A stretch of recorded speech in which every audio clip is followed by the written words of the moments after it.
Welcome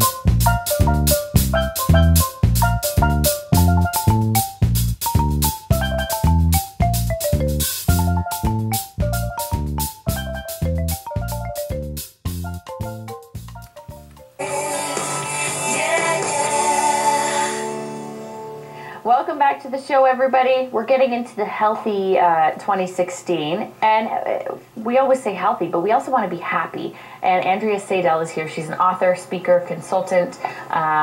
Live Life Happy is your baby, and that's what you want to help people with, right? Basically, living a better life. Yeah, exactly. So basically, as a positive psychology practitioner, that is my incentive in life, and my passion and my mission is to help people live and be the best version of themselves. So yeah, I love it. I love it. She literally radiates happiness, which is nice to see. And through this book, this came out, I guess, a year ago, right? Yes. It's called Mission Slim Possible, which I mean, I love the name.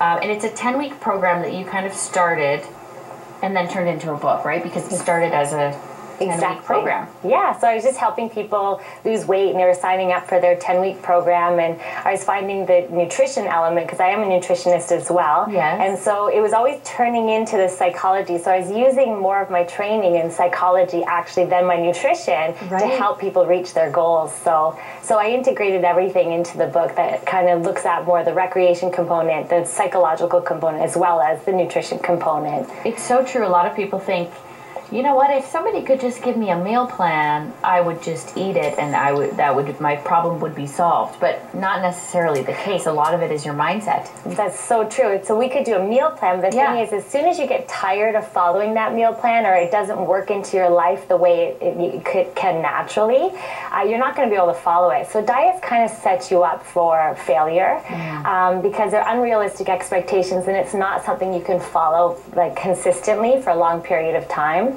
The other thing is tapping into the psychological element of it. So, you know, if I could tell you nutrition tips till I'm blue in the face, but you're not going to follow them, and you're not going to do them if you don't tap into the real reasons as to why it is you want to, you know, lose weight or reach that goal. Yeah. A lot of people have success losing weight. Like, you know, there are people who have success, and then they kind of rebound, and so their entire life is just, they go from a heavier state to a slim state, and then a heavier state to that could be a key, that there's psychological problems or blockages there. So, well, what happens in that case usually is because people just jump on the bandwagon of following something, and then, of course, they're missing the component, the psychological component, so they're trying so hard to use their sheer willpower to follow that crazy diet. Yeah, willpower, schmillpower. Yeah. So it's really mind power that you want to tap into. So what I always do is, like, yes, any diet will work, but the problem is that it's usually unrealistic expectations that you put on yourself, and you can't stick with it. And then what happens is, and it's usually starvation of some sort. So yes, people can be successful in the short run, but then they're going to change their body composition. They're going to end up requiring less calories just to sustain themselves, and they're going to end up,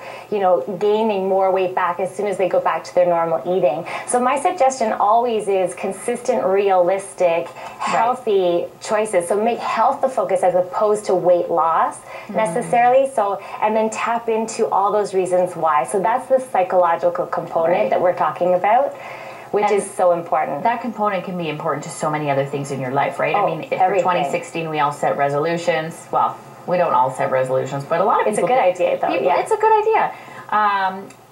Some people at this time of year also, for example, want to quit smoking. Yes. That could be a big thing in your life that's maybe holding you back, or that you've tried to do before.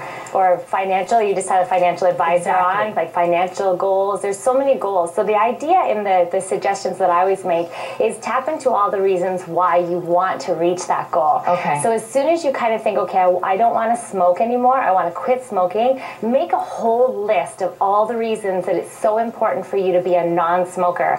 And even look at the negative aspects. It's like, look what I feel like when I smoke. I smell, I cough, I can't laugh without coughing, my energy levels are low, my skin isn't radiant. So that's a negative look at what happens when you smoke. So you make that association, but then you look at the psychological components of, wow, like, you know, if I quit smoking, my skin's going to be radiant, my circulation's better, I have more energy, food tastes better. Yeah. So as soon as you psychologically connect to all those reasons why, it's amazing how it propels you to get where you want to go. And it makes the decision of, you know, when you're going to pick up your pack of smokes, like, ew, no, I don't want those. Right. And it's like, it empowers you and actually makes you very strong in the decisions. So no matter what your goal is, try to focus on the why. The burning desire, it needs to be a burning desire. Yes. So if you kind of like, oh, I should quit smoking because my husband said I should, that's not enough. It has to be intrinsic and powerful, and there needs to be an emotional attachment to it. Have you, I mean, I'm just asking you this